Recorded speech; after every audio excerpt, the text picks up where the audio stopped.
Hello and welcome to the Daily Aus. I'm Zara. I'm Sam. Yesterday we found out that outgoing US President Joe Biden will pardon his son Hunter. With just a matter of weeks left before there is a peaceful transfer of power, the president said he was pardoning his son because of a miscarriage of justice. And part of the fun of working in the newsroom is having the TVs on with the rolling 24-hour news channels. We've got some Australian channels, we've got some overseas channels, and you literally hear a gasp when something big breaks on TV. That is what happened. That's what happened with this story yesterday. I want to get into why it was such a big story. But before we do that, give me a sense of who Hunter Biden is. Yeah, I will just say at the top that I know it's not usual etiquette to refer to a president by their first name, but for the sake of being able to distinguish son from father, I'll refer to President Biden as Joe, just this once, and Hunter as Hunter, just so that we know who we're talking about. There's a lot of Bidens in this story. There is. Okay. We'll start with the personal life of Hunter Biden. So Hunter is the child of Joe and Nelia Biden, and Nelia Biden was Joe Biden's first wife. She tragically died in a car crash alongside one of the couple's other children, Naomi. Hunter and his brother Beau survived that car crash. And, you know, there's been a lot spoken about the impact of that crash on Joe Biden's life and on the way that he has presented himself both personally and, of course, in his professional life. Beau Biden, who, as I said, was the one who survived the crash alongside Hunter, he died of brain cancer in 2015. So of Joe and Nelia Biden's children, Hunter is the only surviving child.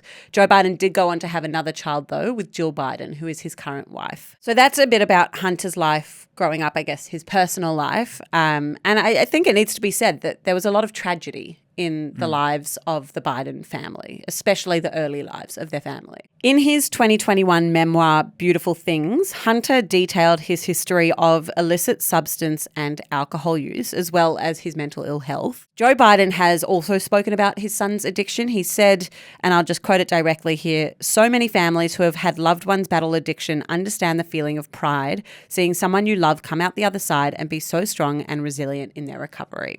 So that has been quite a big part of how the media has spoken about and considered Hunter Biden in public life. A lot has been written about and been spoken about his battle with addiction. And not just in the media, also in the political sphere as well. 100%. So that's him personally. In terms of his professional life, Hunter Biden is a lawyer and a businessman. Early in his career, he worked for a financial services company. He then went on to co-found a lobbying firm, but he stepped away from that lobbying firm when his dad became the vice presidential pick for Barack Obama. Okay, so that's about 2007. Exactly. And then more recently, Hunter was on the board of a Chinese equity fund. And the way that came about, again, has been written about quite extensively because it came about after Hunter Biden met the chief executive of this company when he accompanied Joe Biden on an official visit to China. So he was on the board of a Chinese equity fund. Then later, he was also on the board of a Ukrainian industrial company. And this role has had a lot of focus because at the time, Joe Biden was playing a really significant, almost leading role in the Obama administration's relationship with Ukraine at the same time that his son was sitting on a Ukrainian board. Okay, so we've talked about the personal life of Hunter Biden, the professional life of Hunter Biden, but the reason he's in the headlines today is he's been pardoned. Yeah. What was he pardoned from? Yeah, I mean, it's a good question, and that's, I think, a good way to set it up. So he was pardoned because he had criminal convictions next to his name. So I'll outline the two sets of charges and the two convictions because they are different, and he's been pardoned from both of them. When I refer to conviction, I'm using that word specifically because in both cases, Hunter Biden has had a conviction. They're no longer just charges. He has been convicted of these crimes.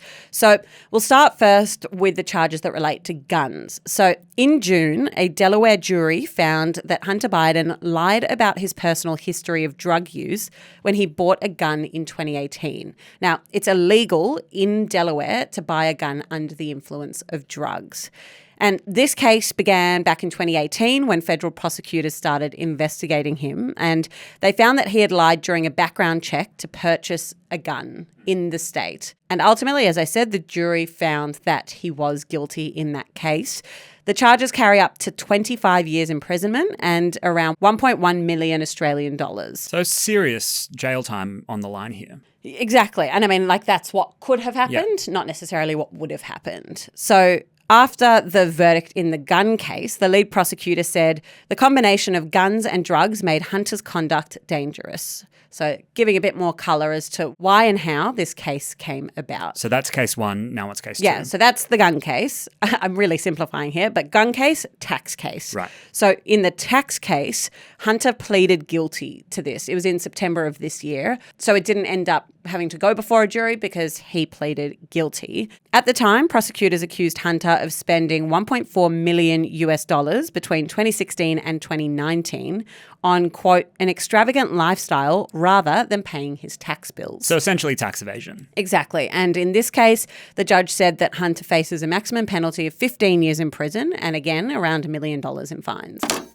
Hi, I'm Elliot. I produce the video that you're currently watching. If you're enjoying it, be sure to hit subscribe and check us out on our other platforms. It really helps to support the work that we're doing here at TDA. Now, let's get back to the deep dive.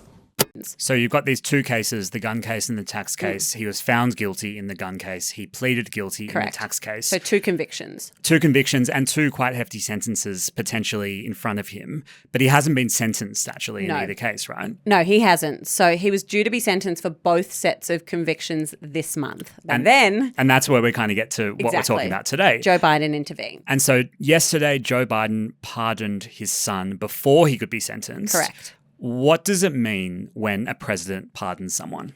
Yes, so the ability to pardon people convicted of federal crimes is such a fascinating element of what the US president can do and what powers the US president has. It's like they have the power to undo a court's decision to find someone guilty, even decades after the fact. It's also a uniquely American thing. Yeah. We don't have it in Australia. I turned to you at our desk yesterday and I said, I have a silly question.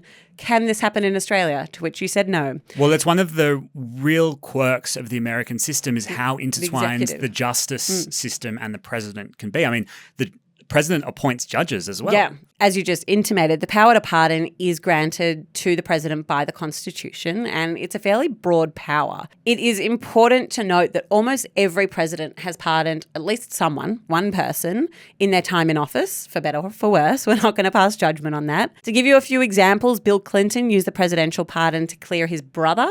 So his brother Roger had a conviction for cocaine possession and Bill Clinton intervened there. Gerald Ford cleared Richard Nixon's name of corruption, and even George Washington pardoned a few men convicted for their role in a rebellion against taxes in the 1790s. So pardoning is not by any means a new or novel concept. It has been done many, many times before. And it sounds like there's a variety of reasons why a president would offer a pardon to somebody. Yesterday, we got a statement from Joe Biden about why he pardoned Hunter. What did he say? He said that he was pardoning Hunter because he believed that Hunter had been treated differently as the president's son. So essentially the justice system hadn't quite worked as intended. Right. And that it had been biased due to Hunter's family connections to the president. Right. He said, no reasonable person who looks at the facts of Hunter's cases can reach any other conclusion than Hunter was singled out only because he was my son, and that is wrong.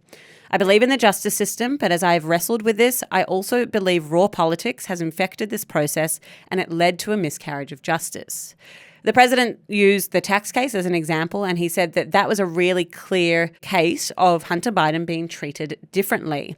He said those who were late paying their taxes because of serious addictions but paid them back subsequently with interest and penalties are typically given non-criminal resolutions. And of course, we know that's not what happened in Hunter Biden's case. I do just want to mention something.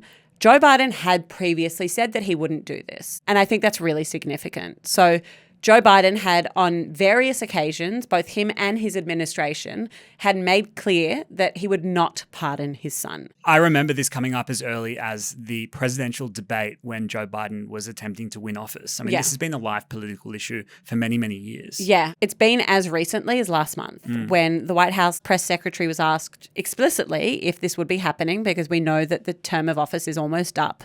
And she said, we've been asked this question multiple times. Our answer stands, which is no. But that was obviously not to be. And so there are clearly a few time factors here. One is that the sentencing was coming up in a couple of weeks for these cases. The second is that the inauguration for Donald Trump is on January the 20th. You know, you got to make sure that there's some runway into that to do the pardons you want to do. One question, though, I think a lot of us have regarding Donald Trump is whether he can now overturn that pardon, whether his arrival into the Oval Office means that the whole thing can be reversed. Can that happen? It's a short answer, and the short answer is no. Right. So pardons can't be reversed. So Joe Biden's decision will stand no matter who is in power. And that's significant because we know that Donald Trump has said a lot about Hunter Biden. A lot of the campaign, at least when Joe Biden was his opponent, focused on Hunter Biden and Donald Trump really sticking it to Joe Biden about the criminal convictions that his son had. I do just want to end on a tidbit though, which I thought was interesting. I was looking up who Donald Trump pardoned, just because, you know, we have an incoming president. And during his time in office, Donald Trump, among others, pardoned Charles Kushner, who is the father of his son-in-law. Jared. Follow me. Yep, Jared. So Jared is married to Ivanka, his daughter, and Jared's father, Charles, was convicted of illegal campaign contributions, tax evasion, and witness tampering. He was pardoned by Donald Trump. It was after the fact. He'd already served his sentence. It was more just to like clear the air. And over the weekend, we found out that Donald Trump has now nominated Kushner as the US ambassador to France. There you go. And that's a really interesting point as to why I think we're not going to hear a whole heap of criticism leveled at Joe Biden by Donald Trump for this, because every president needs to make sure. Disagree. Well, every president would need to make sure that they can clear their own family's names if that was hypothetically to come up with a Trump. Or themselves. Interesting. Very, very interesting. On the note of Donald Trump, it's going to be interesting to see how he responds to this. He has a couple of potential pardons on his horizon. There's been a number of convictions of members of his team and himself. And that inauguration, as I said, is on the 20th of January. Exactly right. A really interesting quirk of the US presidential system. Thanks for that, Zara. And thank you for joining us on the Daily Aus this morning. We're going to be back in your ears this afternoon with some news headlines. But we'd love if you could follow this podcast on Spotify or Apple, give us 5 stars a rating, send it to a friend. It's those little movements that really help independent media grow. If you're watching on YouTube, click subscribe and we'll see you again later.